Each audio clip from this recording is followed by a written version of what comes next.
Olá, eu me chamo Isaac Torquato. O tema do nosso vídeo de hoje é o Segundo Reinado, período esse que está dentro do quadro que conhecemos como período imperial.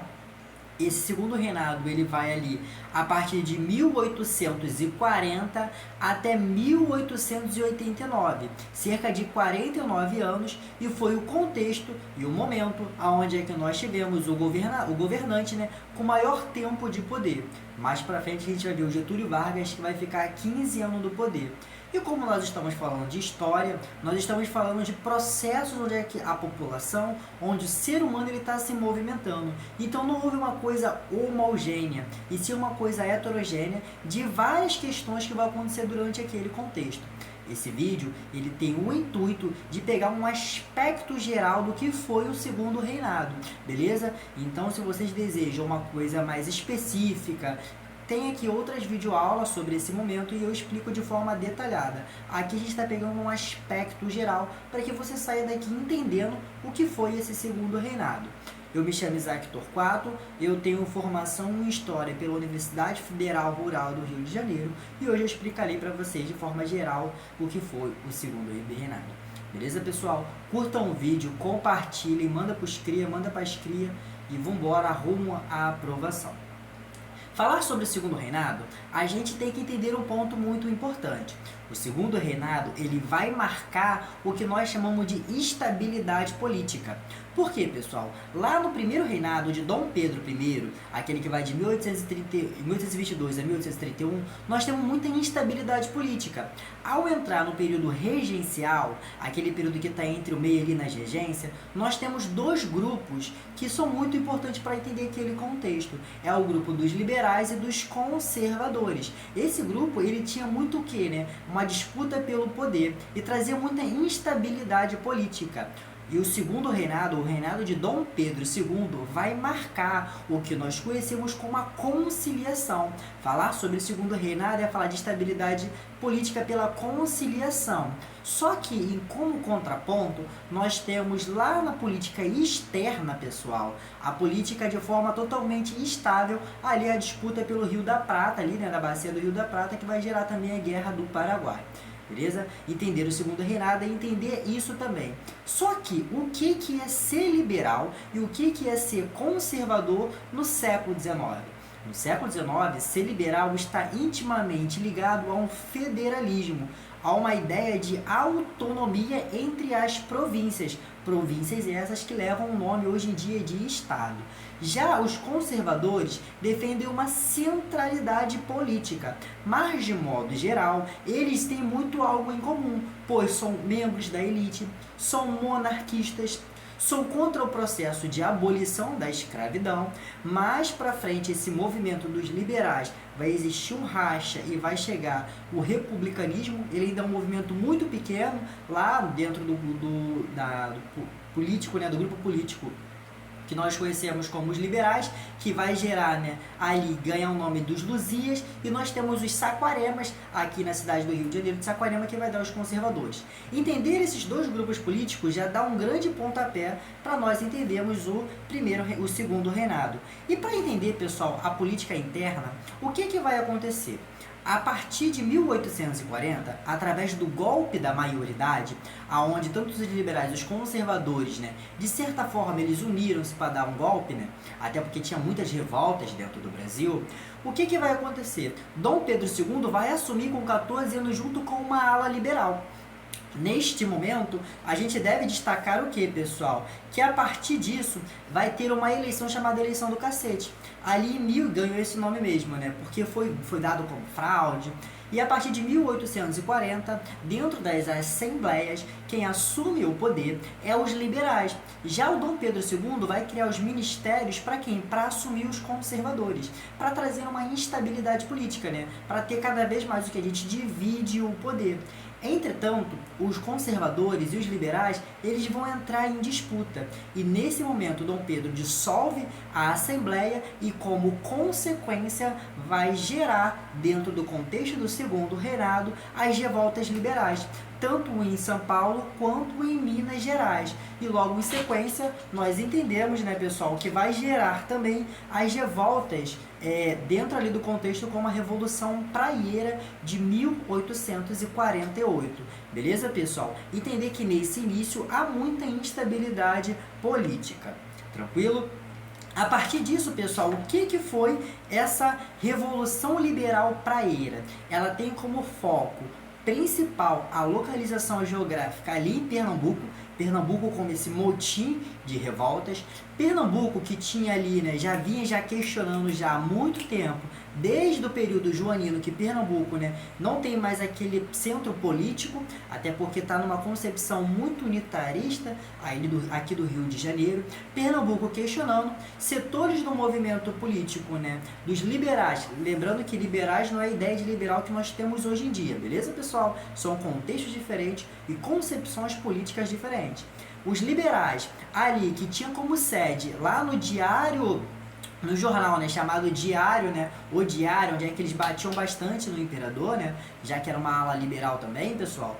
E aí nós temos uma briga entre liberais e conservadores no lugar chamado Rua da Praia, aonde eles defendiam, né, inclusive através do distinto manifesto, defendiam o voto aberto, defendiam uma liberdade comercial. Tranquilo? Até porque temos vídeo aqui falando sobre a Revolução Praieira, uma liberdade comercial, até porque os portugueses, né, detinham os cargos políticos dentro de Pernambuco. Então eles queriam uma liberdade comercial mais para os nativos, para os brasileiros. E entre outras séries de medidas, ideias também, pessoal, que vai em contramedida dessa centralização do poder. Nesse contexto, Dom Pedro II, né, vai reprimir essa revolta, mas de uma forma meio que branda, para que se possa entender, pessoal, porque estamos falando do grupo da elite. Logo em sequência, ele vai trazer anistia para esses grupos. Para o quê? Para tentar ganhar o povo, beleza? Até porque eles também não eram totalmente contrário ao modelo da centralização política ali, né, o modelo político da monarquia. Tranquilo, pessoal? Essa revolta é muito importante para a gente entender no início essa instabilidade política. A partir de 1847, nós temos o que, né? Uma monarquia ao avesso. E o que eu quero dizer com isso? Dom Pedro II vai criar um cargo chamado do presidente de Conselho do Ministro. E o que eu quero dizer com isso, pessoal? Para a gente entender esse cargo que é nomeado pelo imperador, nós temos que entender qual foi a sua influência. É nesse momento, entre muita aspa, que nós adquirimos o que nós conhecemos como uma monarquia parlamentar, entre muita aspa. Por quê? A monarquia parlamentar é onde é que tem um povo, esse povo vai votar em uma assembleia e essa própria assembleia vai eleger o seu primeiro-ministro. É dentro de um voto chamado voto indireto. Aqui no Brasil, era aquele jeitinho brasileiro, sabe muito bem? Então se votava numa paróquia, a paróquia votava na assembleia, só que essa assembleia, ela não colocava o primeiro-ministro. E aí, claro, né, alguns defendiam uma ideia de uma monarquia mais parlamentar, com o rei, né, através de uma figura de Estado muito mais simbólica, através do ministro governando. Isso gera muitos problemas. Só que esse primeiro-ministro, que ele era nomeado pelo imperador, e esse primeiro-ministro, ele carregava, né, claro, né, uma defesa do imperador, ele era usado como o quê, né, como um parâmetro para driblar certos tipos de situações políticas. Toda vez que o imperador fizesse alguma coisa, né, fizesse algo que determinado setor da sociedade, da população e da elite não concordasse, ele, colocava a culpa no primeiro-ministro. E quando ele fazia algo positivo, ele falava, não, foi o imperador. Então ele foi usado como massa de manobra. Para o quê? Para driblar a opinião pública. E naquele contexto, isso era muito importante, porque a opinião pública ela vai trazer também uma estabilidade política, certo? Até porque quando um governo ele não tem uma opinião pública favorável, isso gera muitos conflitos. Tranquilo? E outro ponto importante, pessoal, é o que? A partir de 1853 até 1857, nós tivemos o Gabinete da Conciliação, aonde nós vamos ter liberais e conservadores dentro do ministério e o que, né? Trabalhando junto. Esse gabinete ele foi proposto por Hermes Carneiro Leão, só que ele vai terminar em 1857. Mas o que é importante entender deste gabinete? É entender que o legado, é entender que essa ideia de conciliação ela vai dar continuidade ao contexto do segundo reinado. E ele vai perpassar durante todo esse processo. O legado é muito importante. Além disso, pessoal, a partir do contexto que nós conhecemos como a economia, ela diverge em dois pontos muito importantes. Primeiro, que naquele contexto é o período do café. E o que o café ele se entende naquele contexto, pessoal? O café ele é importante para que nós podemos entender que é a economia central.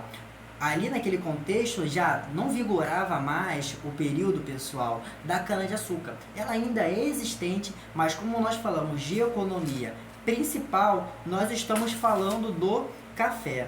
E esse café, pessoal, ele vai ter duas fases importantes. A primeira fase vai ser ali no Vale do Paraíba, onde é que compõe ali mais ou menos de Volta Redonda, Valência, ali mais do que nós conhecemos hoje como o interior do Rio de Janeiro. E ele carrega, pessoal, o café, né, que vem lá da origem africana, chega aqui no Brasil e tudo mais, no século XVIII, mas no século XIX ganha muita força. Ele carrega, pessoal, o que? O sistema econômico do plantation.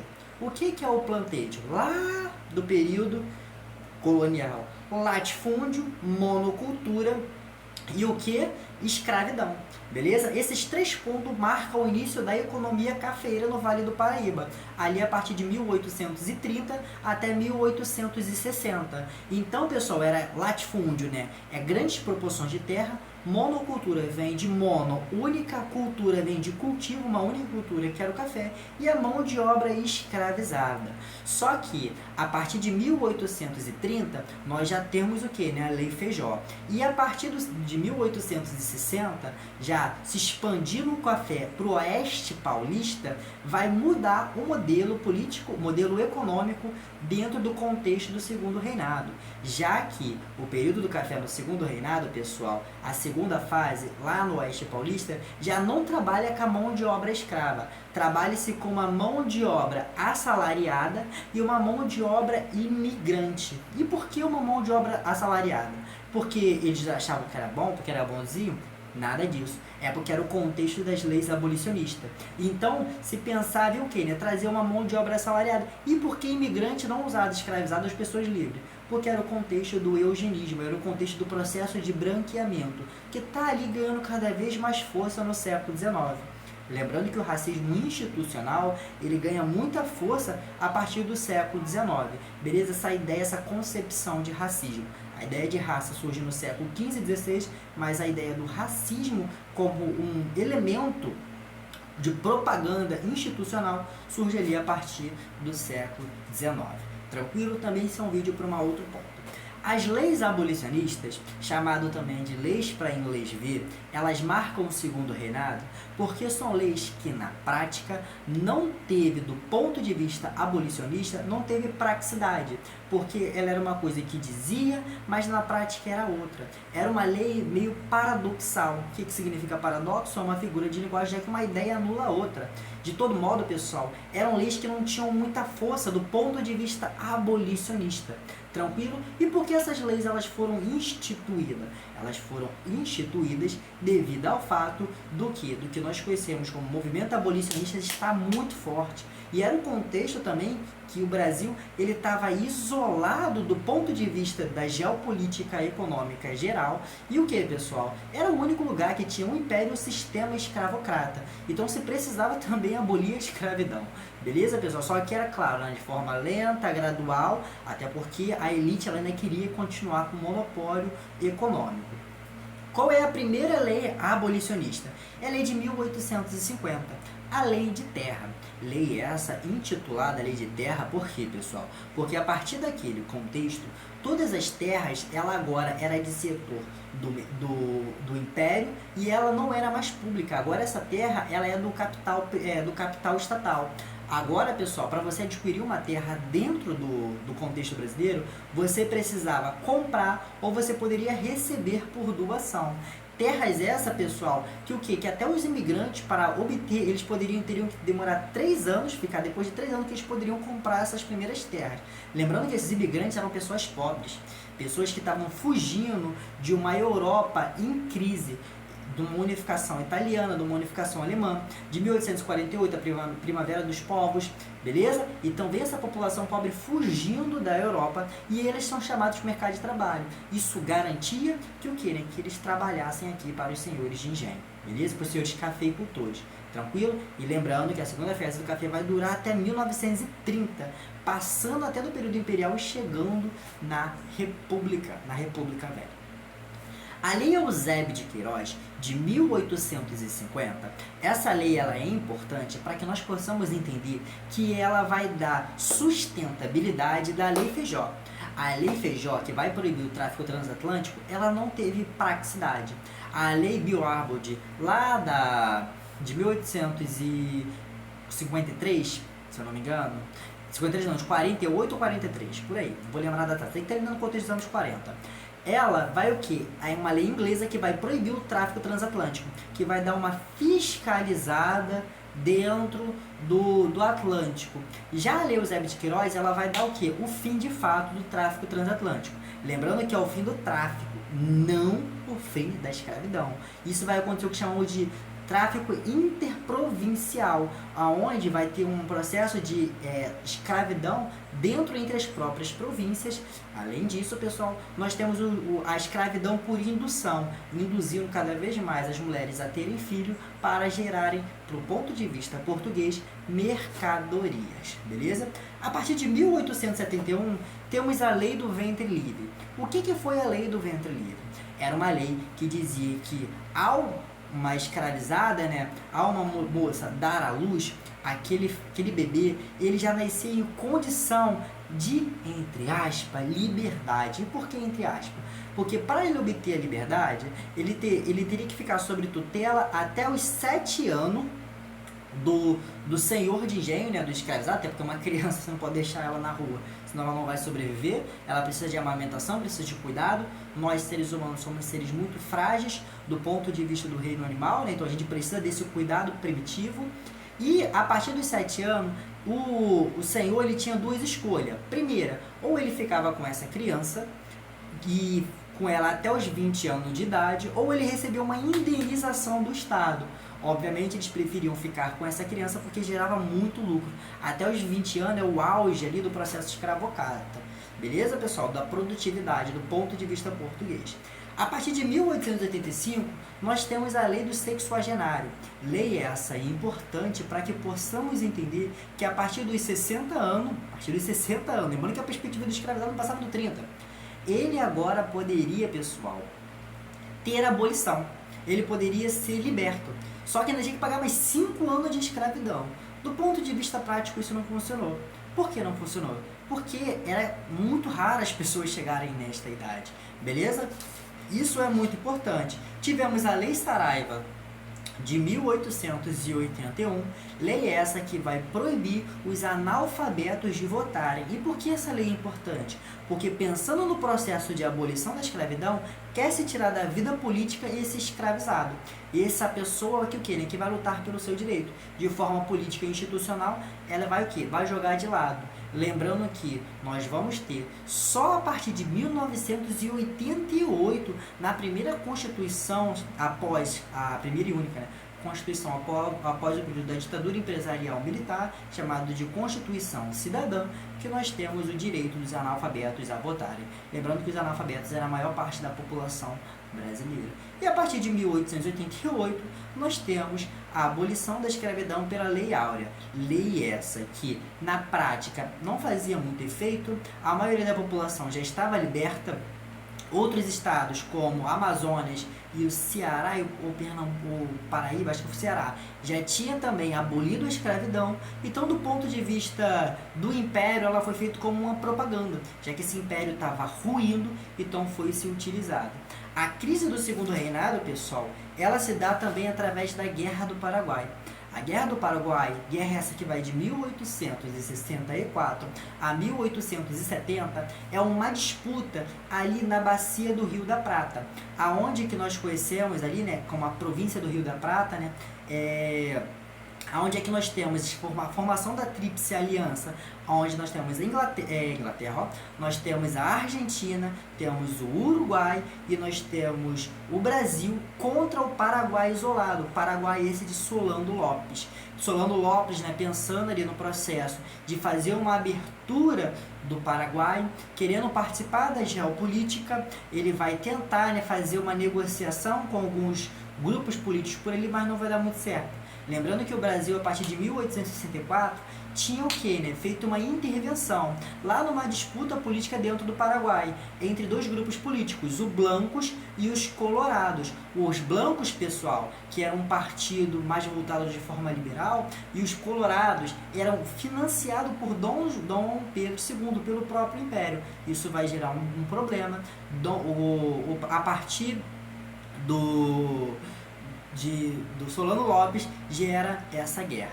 Isso, claro, né, como consequência ali, a partir da Batalha do Riachuelo, que vamos ter o fim de forma institucional ali, né, do exército paraguai, isso vai gerar um processo de crise para o segundo reinado, porque dentro da Guerra do Paraguai, o Brasil ganhou, só que toda a guerra gera o quê? Finança, toda a guerra gera o quê? Muitas dívidas. Isso vai fazer como o quê, né? Também que o Império ruísse. Lembrando que os militares, eles vão ganhar muito prestígios sociais. Militares esse que eram ex-escravizados, militares esse que eram pessoas, né, que se voluntariava, beleza? Mas isso aí a gente explica mais sobre o processo de proclamação da República. De modo geral, a gente vai trazer 3 pontos para fincar, né? O que nós conhecemos como o fim do segundo reinado é a questão religiosa. Dom Pedro II rompe com a Igreja Católica por conta da maçonaria. Maçonaria não se entende como essa ideia fantasmagórica que falam por aí. A maçonaria que tinha parte de pessoas políticas, parte da elite. E aí, né, através de um decreto do Papa, Dom Pedro não aceita esse decreto desse Papa. O bispado aqui dentro do Brasil rejeita a ideia de Dom Pedro. Nesse momento, Dom Pedro persegue o bispado e aí rompe com a Igreja Católica. E aí, pessoal, do ponto de vista processo do Império, né, isso é muito importante, até porque a religião oficial era o catolicismo, e aí não conseguiu usar aquele clamor católico para chamar as pessoas, beleza? Outra coisa, pessoal, é que Dom Pedro estava muito velho. Dom Pedro estava ficando cada vez mais problemático, de questões de saúde. A sua filha, né, a princesa Isabel, ela não tinha, né, essa força política, esse carisma todo como Dom Pedro II tinha. As pessoas já estavam, né, de certa forma, cansados já daquele império, a elite já estava muito insatisfeita com as leis abolicionistas. Isso vai gerar um bocado de problema. O abolicionismo também carrega esse processo de fim do segundo reinado, né? E por último, pessoal, nós temos a questão militar. E dentro desse contexto, dentro desse cenário, o segundo reinado vai, cair em decadência, e a partir do dia ali em setembro, né? 7 de setembro? Não, 7 de setembro é a independência, né? A partir do dia 15 de novembro de 1889, nós temos a proclamação da República dentro de um golpe, até porque foi feito de forma institucional, e nós temos o fim do segundo reinado. Beleza, pessoal? Espero que tenham entendido, espero que tenham gostado. Realmente são muitas informações, mas de modo geral quero que vocês entendam que tem estabilidade política, conciliação, processos de guerra e também, pessoal, nós temos as leis abolicionistas. Esses 4 pontos é o principal para vocês conseguirem resolver qualquer questão ao falar sobre o segundo reinado.